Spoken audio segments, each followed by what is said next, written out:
A threat cancels classes today at a Wake County school. Coming up, what are the consequences for kids who make these threats?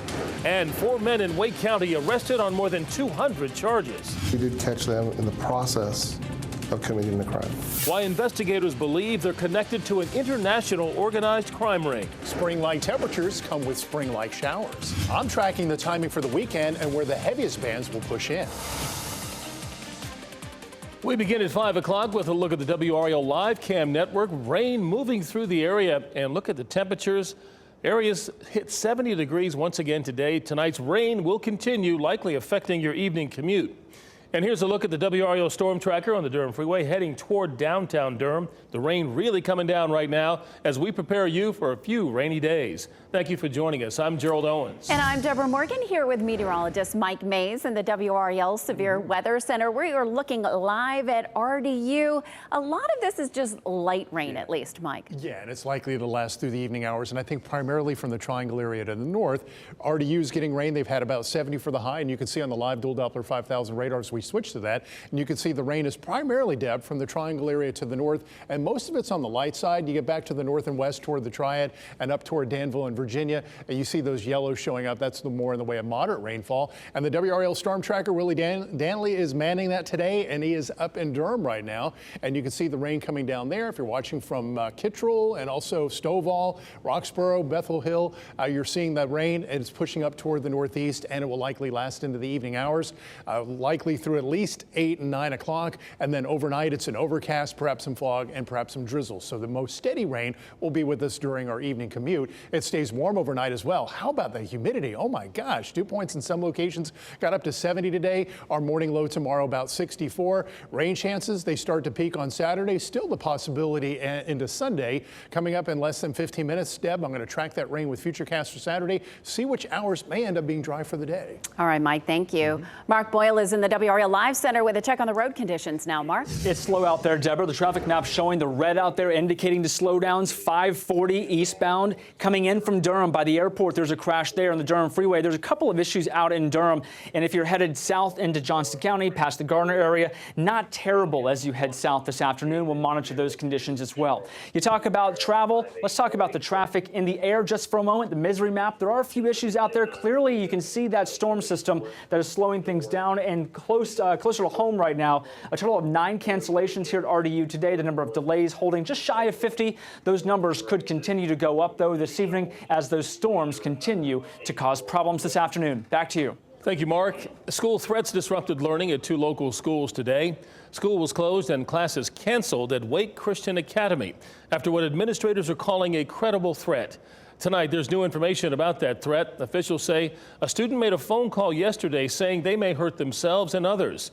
WRO Shelley Jackson has been looking into this all afternoon and joins us live. Shelley, we're told that student no longer is enrolled at the school. What else do we know about them?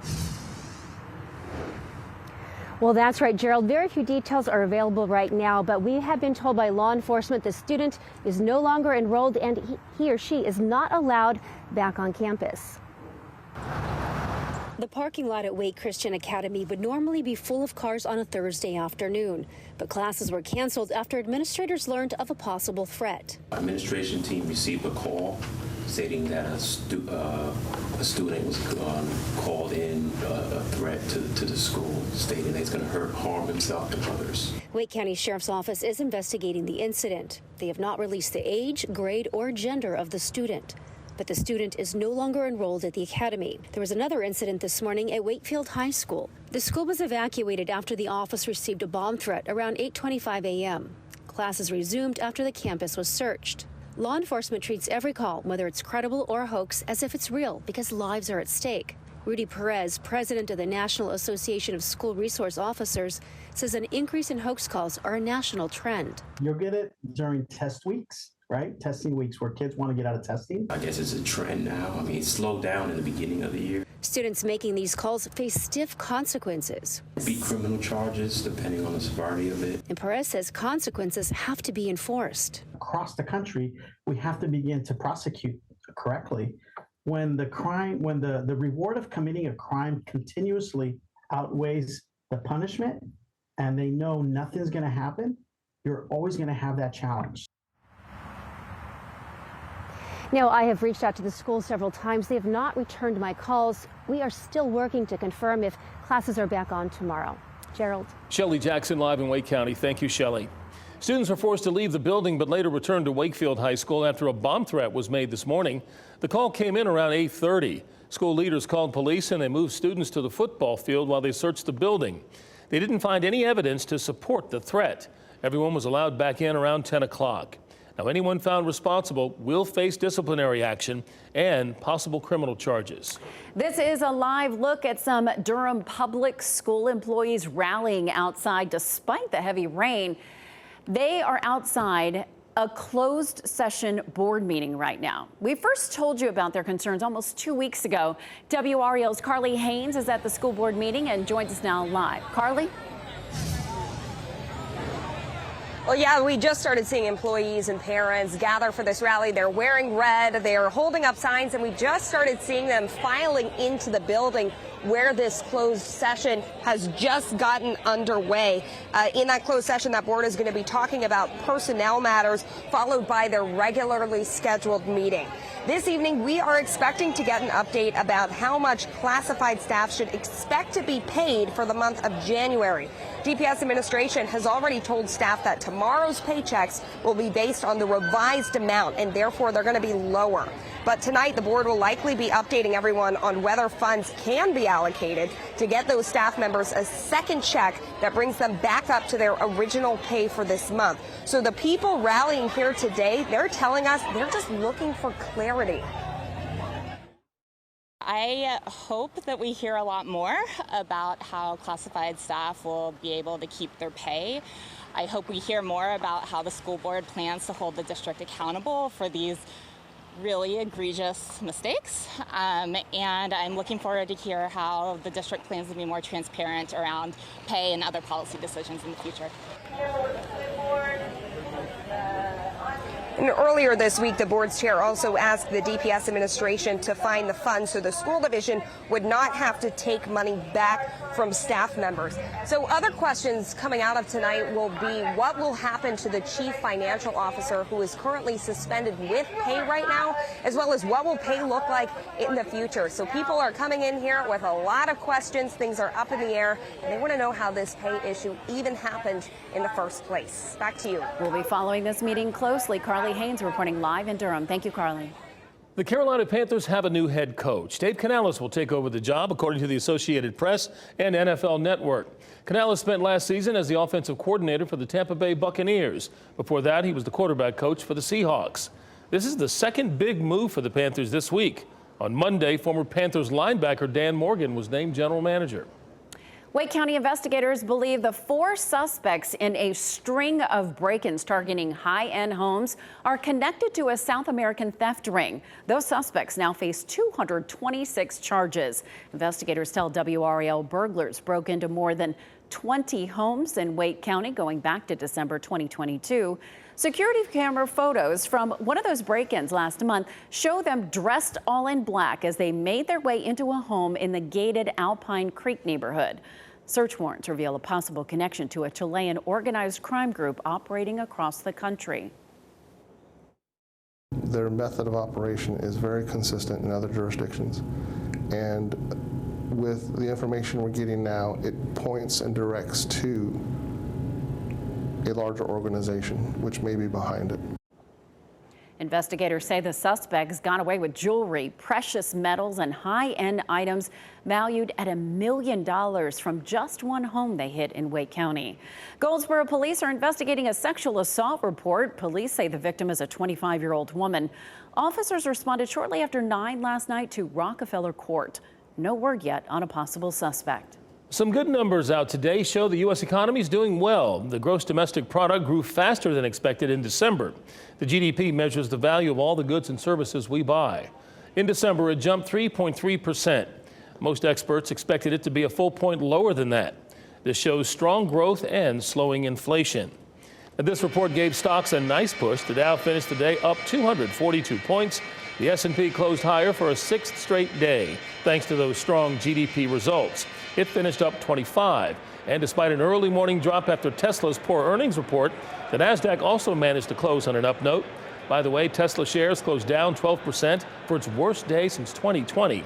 Overall, though, NASDAQ up 28 points. The FTC is launching an inquiry into some of the world's biggest tech companies and their investments in AI.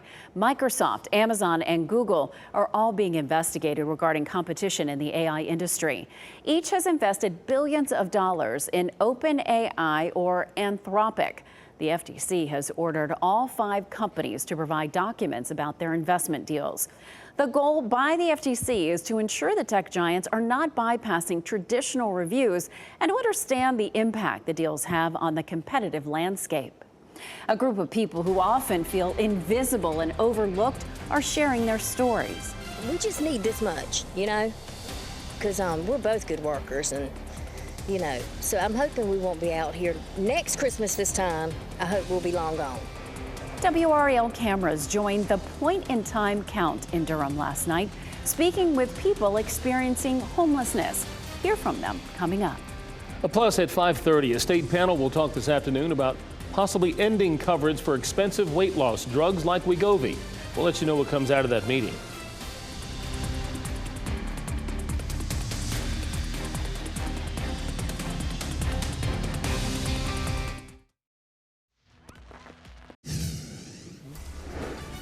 You are looking live at the radar of Doppler 5000, as well as a live image in Durham from the WRAL storm tracker. You can see a lot of brake lights as people are trying to make their way home during this evening commute, and the rain keeps falling.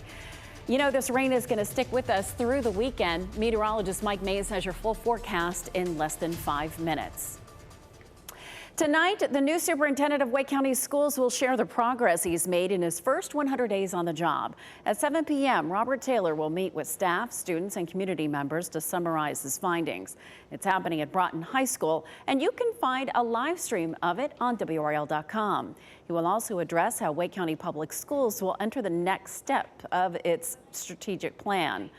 If you can't make it, WRAL's Aaron Thomas is there. Look for his live reports tonight at 10 and 11. More than 100 volunteers participated in the annual point-in-time count in Durham last night. These are staff members going through the community. The pit count is mandated by HUD. The data is used to allocate resources, and residents have the opportunity to tell the teams what they really need. Last year's count showed 375 households dealing with homelessness. WRAL's Monica Casey joined one of those teams last night and shares the stories of people who sometimes feel invisible. Anyone home? There's no doorbell to ring, no front door to knock on, but for some Durham residents, these spaces are home. Tonight, where do you sleep tonight? Right over there. Right over there. Damon Johnson is currently homeless. And I've just learned to adapt to where I am until I'm able to get better. He's a 50-year-old veteran working to get back on his feet. I do yard work, whatever work I can. Right now I'm trying to get back into my CDL. We started out with that tent over there, and we've just made it livable, you know. Cynthia Bullock and her son have been without a home for about 2 years after losing their jobs at the same time. We were staying at hotels as much as we could, but it's hard to work and pay daily on a hotel. That's, it's a lot. And finally it came to the point where we just didn't have the money. It is a delight to welcome you to the 2024 pit count. We met Johnson and Bullock as part of a point-in-time count staffed by more than 100 volunteers. But it gives these individuals who are virtually invisible, a voice. Dante Johnson led our team through different areas of Durham, surveying residents. It's so that we can make sure everyone who's unsheltered is accounted for, and also so that housing people can come back out here and check. He knows some people from his day-to-day work at Housing for New Hope. It's unfortunate to see the conditions of the folks that we're serving, but also to see their unwavering spirit, and how they tend to keep a smile on their face and keep hope alive. Good to see you. Everyone we met had a consistent message. I do know. A little kindness goes a long way. It could happen to anybody. And I know people, they see homeless people on the street, or even people holding signs. Even if you don't give them money, just smile. Give them a smile, Because sometimes you eventually start to feel invisible. In Durham, Monica Casey, WRAL News. That is so true. It can happen to anybody. Last year's pit count in Wake County showed 683 households and 916 people experiencing homelessness. We're still waiting on this year's numbers for both counties. A live look at the radar right now as heavy rain continues to dump across much of the southeast. Look at all that lightning, too. This system has already resulted in severe flooding in many states, including Texas, Louisiana, and Mississippi. This is video from Mississippi after several inches of rain fell, with more on the way tonight and this weekend. Wow, look at all that. Officials are urging drivers there to be extra cautious since flash flooding is the top weather-related killer on the roadways. We certainly want people to be safe here too, Mike. At least we're not having that deluge that they're seeing there yet anyway. No, and we're not going to see it out of this round of rain, but Saturday night and into early Sunday, we could see more in the way of heavier rain. This event's only going to leave for southern counties, maybe some drizzle and mist, but up for Raleigh and points northward, mainly light rain. Off to the west, you see some of the yellow showing up. That's more in the way of moderate rain, and all this is moving to the northeast. So Fayetteville and Clinton and Goldsboro probably going to miss out on this. And as we pan farther to the north and zoom on in, you can see Willie Danley in the WRAL storm tracker. Looks like he's heading over to Hillsborough in Orange County. Roxborough getting wet, so is Henderson, Warrenton, Macon, Marmaduke, also up to South Hill and Boynton. All this is again heading to the northeast, and I think once we get past 8 o'clock, we'll just see a lot of clouds, maybe some fog and some spotty drizzle and mist. 68 after 70 out at RDU. The dew point jumped up into 64 or into the 60s. The morning low this morning, 64. That gave us a new record warm low. The old one, 59, and it looks like we're in line for another record warm low night again tonight, with 64 being the low. The old record low, warm low is 61. 68 at Southern Pines, 63 at Roxborough right now, 66 at Rocky Mount.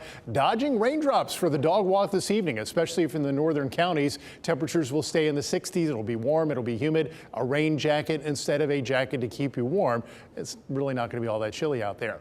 So here's the big picture once again. This will weaken considerably by the time it gets here, so we're not really expecting heavy rain from this. But the next system we're watching for Saturday, this is it. Doesn't look all that menacing, but this will grow and swing through and bring us showers and perhaps even a thunderstorm into Saturday night. So let's check out high-resolution futurecast for the day tomorrow. We'll wake up to an overcast. You see the little bits of green, about a 30% chance for rain in the morning, maybe a little bit of sunshine breaking out. This particular model doesn't show the clouds breaking up, but some of the more high-resolution, reliable models do show that. So with that, we're expecting our highs to be warmer tomorrow than they were today. Should be more in the 70s. And then some rain tomorrow evening. It's about a 40% chance. Not a big washout. 7 a.m. Saturday, that'll probably be the driest period. We started to see showers increasing through the morning and up toward lunchtime. You see the coverage through the sand hills. That coverage will increase. And if there's really any one area that has a greater likelihood of seeing rain Saturday, that would be our northern counties, kind of like what we're seeing this afternoon. And this continues into the evening.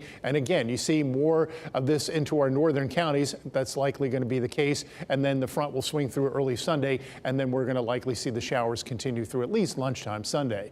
64 in Raleigh tonight, 65 Fayetteville, 63 in Roxborough. And then for the day tomorrow, if we have enough sunshine in the afternoon, 74 in Raleigh, 76 Fayetteville. The record high tomorrow is 78, set back in 1950. Probably won't get to that, but if we have sunshine, we could get close. And then your 7-day forecast, Saturday 66, 67 on Sunday. The dew points drop in the afternoon on Sunday, so tomorrow and Saturday will feel humid. Sunday, not so much. With dew points falling into the 40s and 50s during the afternoon, you should start to feel that crisp feel return.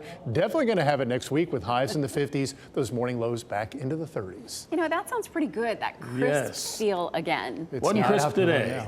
No, not at all. Thanks, Mike. After the break, a big turnout in a small community to honor a firefighter who died with 60 years of service. How his impact reached beyond the fire department. And tonight at 6, dozens of complaints against one local towing company. WRAL investigates why the issue at hand in many of the complaints is actually perfectly legal. You are looking live at Anger. A little bit of light rain falling there. You're watching WRAL News, available on Hulu and the WRAL app on your TV or streaming device. People in Scotland Neck gathered on Main Street today to honor a longtime volunteer firefighter who died Monday. Howard Pee Wee Hale served the volunteer fire department for more than 60 years, 15 as assistant fire chief. A procession of friends and family and other fire departments made their way through the town to say goodbye to him. People who knew him say he was just as beloved by the community as he was by the fire department. He hung out at the hardware store, he hung out at Hardee's. He sat on Main Street every day in front of La Caseta in his truck and waved at everybody as they came by. He never met a stranger, always loved everybody. Pee Wee, as he was known, died Monday at a medical center in Greenville. He had battled cancer for many years. A Cary restaurant will be featured in the national spotlight. Back Then Bar and Grill will host America's Best Restaurants on social media on February 8th. Popular dishes will be highlighted like the French dip and champagne chicken. That sounds good.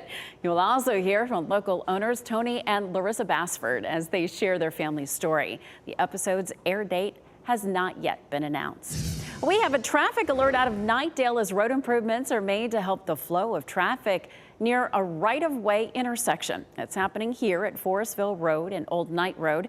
Crews will install medians and a roundabout. As a result, lane closures are expected. Police are asking people to expect delays between 9 and 4 p.m. through January 26th, depending on the weather.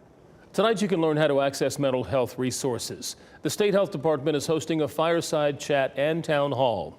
Mental health experts will discuss how people can improve their mental well-being, where to find resources, and when to reach out for help. You can also learn how to support a loved one who is struggling with their own mental health. It'll be from 6 to 7 o'clock tonight and streamed live on the State DHHS Facebook, X, and YouTube accounts. More than 20 million people stopped to visit North Carolina state parks over the last year. I was certainly one of them, over and over again. I love our state parks, and the most visited park is right here in our area. New data out today from the Department of Wildlife says 20.1 million people enjoy the outdoors. That's up 4%, or more than 755,000 from 2022. For the record, for the second year in a row, Jordan Lake saw the most visitors with more than 2.5 million people. That's about 500,000 more than 2022. Wow. The state park system also acquired more than 2,800 acres of land. Lena Tillett is here with what's coming up in our next half hour. Lena? Gerald, for many in our state, soon weight loss drugs will be even more expensive. The latest decision from the state treasurer when it comes to how people get the drug, who has access to it, and if they'll receive any coverage. Also tracking crime in Raleigh, what new data shows when it comes to where and how it's happening most, and how local law enforcement plan to address it.